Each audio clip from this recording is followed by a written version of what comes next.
ராமநாதபுரம் மாவட்டத்தில் orange alert விடுக்கப்பட்டு காலை முதல் தொடர்ந்து கனமழை பெய்து வருகிறது. மண்டபம் பகுதியில் குடியிருப்புகளை மழைநீர் சூழ்ந்து உள்ளதால் மக்கள் கடும் அவதிக்குள்ளாகியுள்ளனர். கூடுதல் விவரங்களை வழங்குகிறார் செய்தியாளர் பிரபுராவ். பிரபு, வணக்கம். விவரங்கள் பிரபு. நிச்சயமாக அந்த வடகிழக்கு பருவமழை தொடங்கியதிலிருந்தே ராமநாதபுரம் மாவட்டத்தின் பல்வேறு பகுதிகளில் கனமழை பெய்தது. இந்நிலையில் இன்று காலை முதல் சென்னை வானிலை ஆய்வு மையம் ராமநாதபுரம் மாவட்டத்திற்கு ரெட் அலர்ட் மற்றும் ஆரஞ்சு அலர்ட் கொடுத்த நிலையில் தொடர்ந்து மாவட்டத்தின் பல்வேறு பகுதியில் கனமழை பெய்தது. இந்நிலையில் நேற்று இரவு முதல் பெய்த கனமழை காரணமாக மண்டபம் அடுத்த கலைஞர் நகர், மைக்குண்டு உள்ளிட்ட பகுதிகளில் அந்த மழை நீரானது மக்கள் குடியிருக்கும் பகுதியில் தேங்கியுள்ளது. இந்த மழை நீரை அப்புறப்படுத்தும் பணி தற்போது நடைபெற்று வரும் நிலையில் மாவட்ட ஆட்சியர் சிம்ரன்ஜித் சிங் உத்தரவின் பேரில் இந்த கலைஞர் நகர் பகுதியில் தேங்கியுள்ள அந்த மழை நீரை அப்புறப்படுத்தும் பணியில் 2 மின் மோட்டார்கள், பெரிய அளவு இயந்திர மோட்டார்கள் வைத்து அங்கு இருக்கக்கூடிய அந்த தண்ணியை அப்புறப்படுத்தும் பணியில் ஊழியர்கள் ஈடுபடுத்தப்பட்டுள்ளனர். அது மட்டுமில்லாமல் அங்கு மண்டபம் சுற்றியுள்ள வேதாளை உள்ளிட்ட பகுதியில் வசிக்கும் மக்கள் அந்த தாழ்வான பகுதியில் சிக்கியுள்ளதால் அவர்களை பாதுகாப்பாக மீட்டு தற்போது அந்த சமுதாய கூடங்களில் தங்க வைத்து அவர்களுக்கு உணவு வழங்கப்பட்டு வருகிறது. இந்நிலையில் இன்று வரும் 24 மணி நேரத்தில் ராமநாதபுரம் மாவட்டத்திற்கு ரெட் அலர்ட் விதிக்கப்பட்டுள்ள நிலையில் தொடர்ந்து மாவட்ட நிர்வாகம் தாழ்வான பகுதியில் இருக்கக்கூடிய மக்களை பாதுகாப்பான இடங்களுக்கு அழைத்து வருவதுடன் மழை நீர் தேங்கியுள்ள இடங்களில் அந்த மழை நீரை அப்புறப்படுத்துவதற்கான பணிகள் மேற்கொள்ளப்பட்டுள்ளன. அது மட்டும் இல்லாமல் இந்த மண்டபம் பகுதியில் இருக்கக்கூடிய அந்த கலைஞர் நகர் பகுதியில்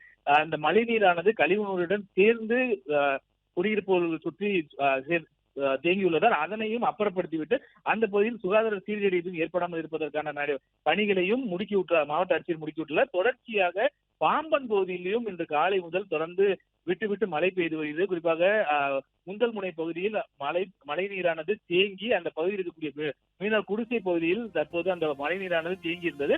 அதனையும் அப்புறப்படுத்துவதற்கான பணியில் மாவட்ட நிர்வாகம் சார்பில் ஈடுபடுத்தப்பட்டுள்ளன. இந்த JCB இயந்திரங்களை கொண்டு அந்த பகுதியில் தேங்கி நிற்கக்கூடிய அந்த தண்ணீர்களை அகற்றி கடலுக்கு செல்வதற்கான வழிகளை தற்போது மேற்கொண்டு வருகிறது. தொடர்ச்சியாக மாவட்டத்தின் பல்வேறு பகுதியில் மழையானது பெய்து வருகிறது. குறிப்பாக மாவட்டத்தின் கடலோர பகுதியில் தொடர்ந்து மழையுடன் கனமழை பெய்து வருவதால் மாவட்ட நிர்வாகம் தொடர்ச்சியாக இந்த முன்னெச்சரிக்கை நடவடிக்கையை மேற்கொண்டு வருவதுடன் மக்களும் பாதுகாப்பாக இருக்கும்படி மாவட்ட ஆட்சியர் உத்தரவிட்டுள்ளார்.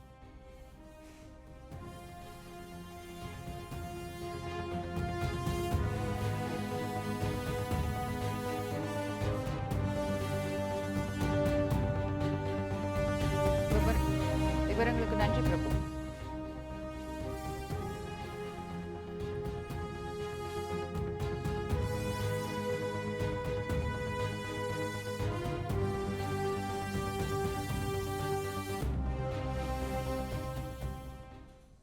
பிளே ஸ்டோர் மற்றும் ஆப் ஸ்டோரில் இருந்து பாலிமர் செயலியை QR கோடு மூலம் பதிவிறக்கம் செய்யுங்கள்.